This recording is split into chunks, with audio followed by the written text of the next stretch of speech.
Hey, welcome back to Dad Life Chess. This is Joel. Hope you are doing well.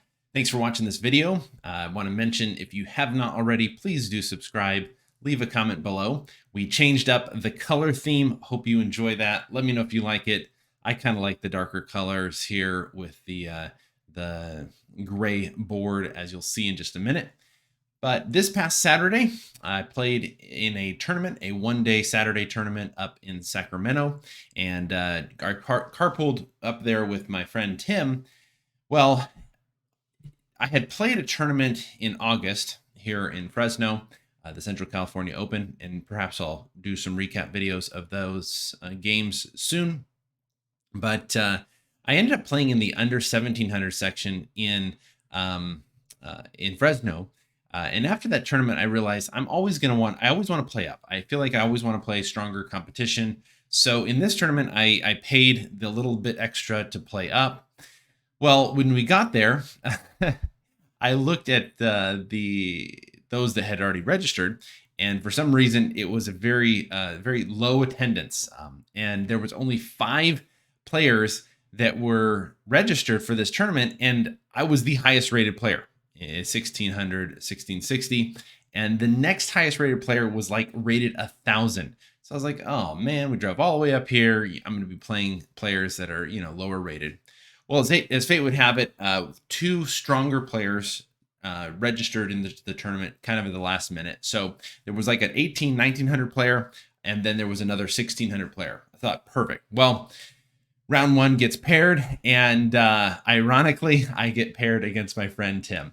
So my friend Tim, he's actually, he's been rated up to like the 1200 level, but his rating has dropped down a little bit. And so the first game, I thought, well, perfect. I'm playing against my friend, so this should be a fun game.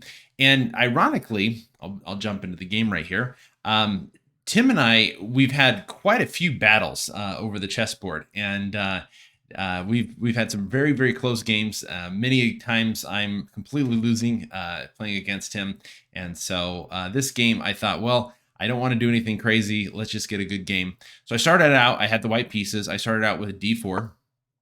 And he plays g6. Well, so here I am. I'm playing, I'm rated 1600. My opponent is rated 900. And I'm thinking to myself, I cannot draw this game. I cannot lose this game. I have to win. And all my ideas of playing up, playing against higher rated opponents is kind of out the window. So I thought, well, I just got to salvage and not lose rating points. So in this position, I oftentimes will play my London system. I can even play e4 here. There's so many options.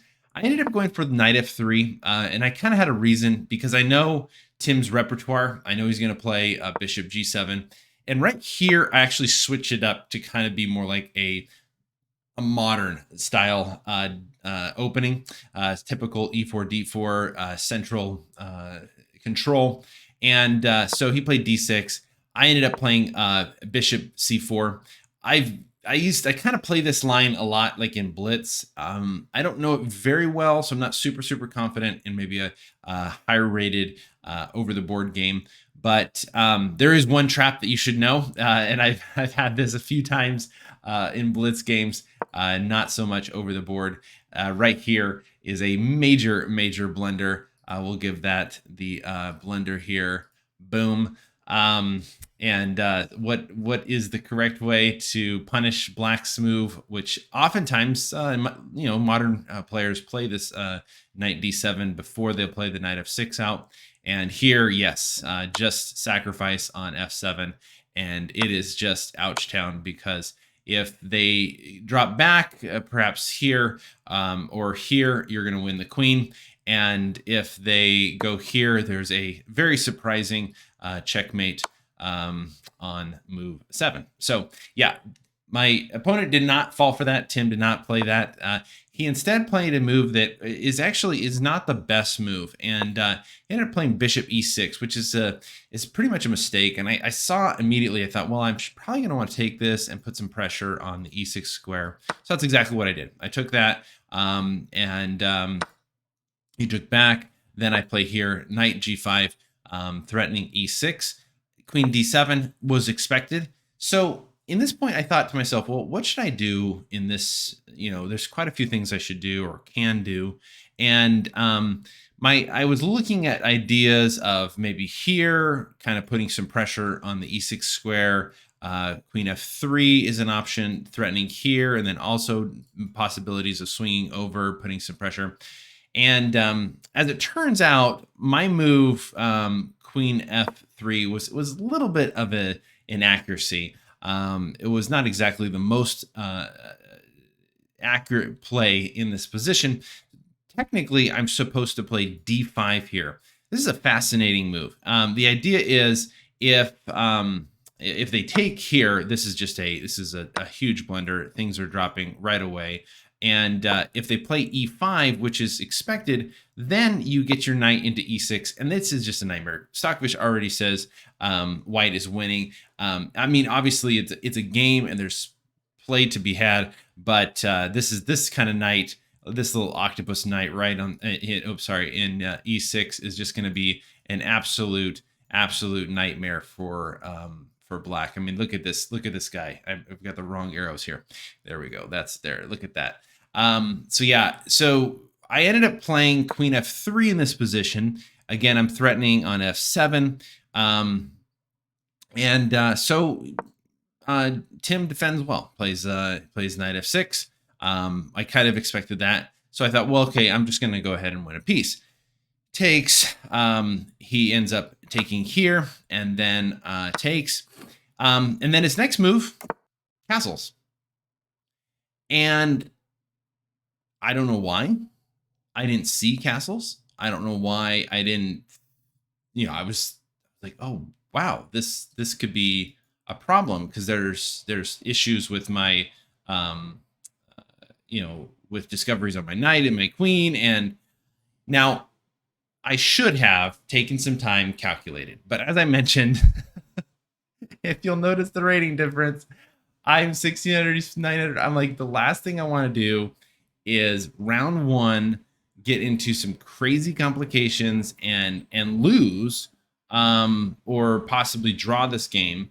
So I opted for Queen h3. Queen h3 is threatening on h7, is threatening on e6. The knight's still under attack, and he's got to do something about that. Now, as you probably can tell, I was scared of ghosts. Taking is definitely the best move. If I go here, if they go here, there is no discovery on my queen. I was just hallucinating, and I can just simply drop back, and all is well. Now, if they take back with the bishop, thinking that there's going to be discoveries or even things like this, there's like 5 moves, one of them being Queen e2. What I missed, and this was kind of one of the learning points of this game for me, is my calculation. I kind of stopped. It wasn't really calculation, and I don't know if you ever do this. It was basically, I visualized the 2 or 3 moves, and I thought, oh, this is bad.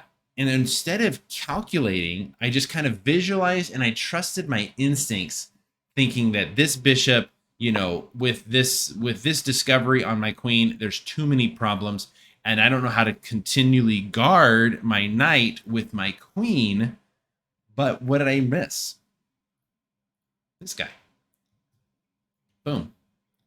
The knight's completely guarded. There's no problems whatsoever. I can bring my queen over here. I can drop my queen back here.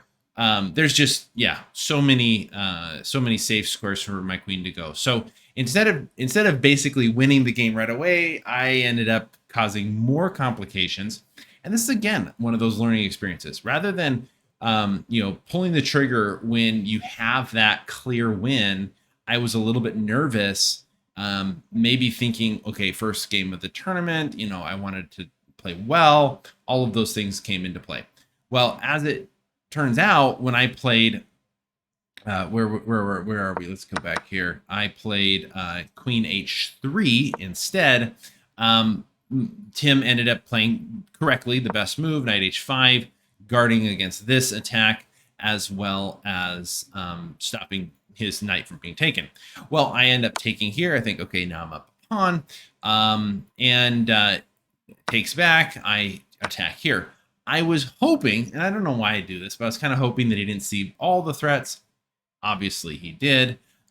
He ended up playing rook c8, guarding against this, taking here. However, this is actually a blunder, and I did not see it. If you can spot the tactic right away, let me know if you see it, and write in the comments if you saw the move on move 13. What's the move? That's correct. G4.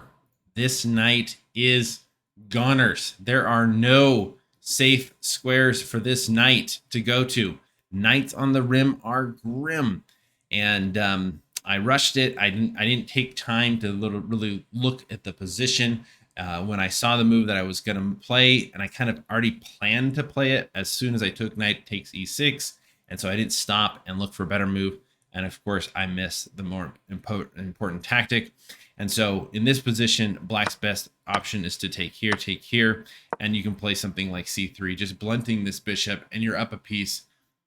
And these pawns, these two pawns over here are going to be weak. This guy's weak. King's exposed. All these things are happening. Basically, the game is over. Well, the move right here, the reason why I gave it an exclamation point is because it ended up working in the game. Now, technically, according to the computer, the best move in here is to take right here, and then I'm going to take on f8. And but that only works if I would have seen g4, which I didn't. So rook c8, he's guarding against the attack on c7, and then I ended up just taking the bishop. So I thought, okay, I'm up a pawn. Well, this is not the best move. This is not the best course of action.